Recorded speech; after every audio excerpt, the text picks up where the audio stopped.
সালাম সাহেব তুই এখনই তো কতলা কথা কইছিস তুই কি দেখায় হালাল ফলে তুই যদি এইরকম তো আমার কাস্টমার লাগবে এইরকম কথা কও এটা আমার কাস্টমার থাকবে ব্যবসা দি আনবে স্যার আমার ক্ষমা করে দেন স্যার আমাকে আমি তো আপনি তো বলছেন তাই একটা মারা হইলো বল দিব স্যার আমার ক্ষমা করে দিব মে আই কামিং স্যার? হ্যাঁ আসো আসো বসো বসো।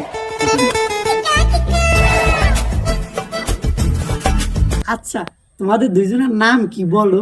স্যার আমার নাম মোহাম্মদ ইয়ামিন। তোমার নাম কি বলো?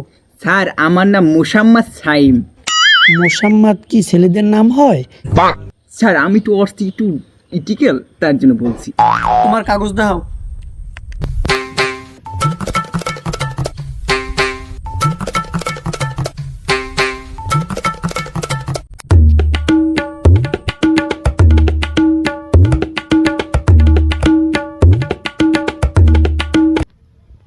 তোমারটা দেখাও। স্যার আমারটা উন্দুরি খাইলিস, অনলাইনে নাম আন লাগবে।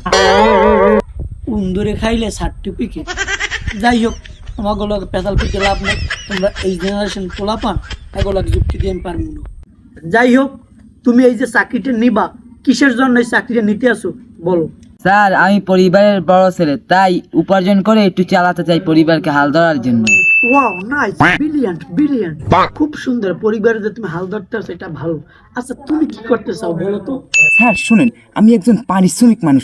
আমি বন্ধু বান্ধবের ভাও টাকা না খাইয়া আমি নিজে ইনকাম করিয়া আমি সেই টাকা বিড়ি খেতে চাই। এইটাই আমার আসল উদ্দেশ্য। এই তোমার সৎ উদ্দেশ্য? এই এ মোক বলে তুই এটা আনছো কি বিড়ি খোর মিড়ি খোর? এটা গাইছে বলে ও বল চাকরি করে বলে বিড়ি খেয়ে হেল লোক বলে এই যে গাইছে। এ আসলে ওইটি ভালো তোত লইলো, আর ব্যবহার ভালো আর ওর উদ্দেশ্য ভালো, আর বাপ মায়েরও খাওয়াইবে। এ তুমি কও। Sir sir sir please sir, sir রেখা বাবা মাফ করে দেন স্যার, একটু ভুল হয়ে গেছে। আপনি স্যার আমার কেউ নেই স্যার, আপনি আমার সব, আপনি আমার মা বাবা স্যার। আচ্ছা যাই হোক এইবার মতো মাফ করছি। এইসব আলতু ফালতু কথা আমার লক্ষ্য হবে না। আমি কি যাই সেই লোক? আমি হইছি A B C D E F G H I J K L N O P, সব কিছু আমার মাস্টার করা। ঠিক আছে ভালো মতন কথা বলছি। ওকে স্যার, আপনার মূল্যবান প্রশ্নটা আমাকে করেন স্যার। আচ্ছা তোমাকে একটা কথা বলি, আমাদের এখানে তো অনেক বড় বড় কোম্পানি, আমরা অনেক কোম্পানির সাথে জড়িত।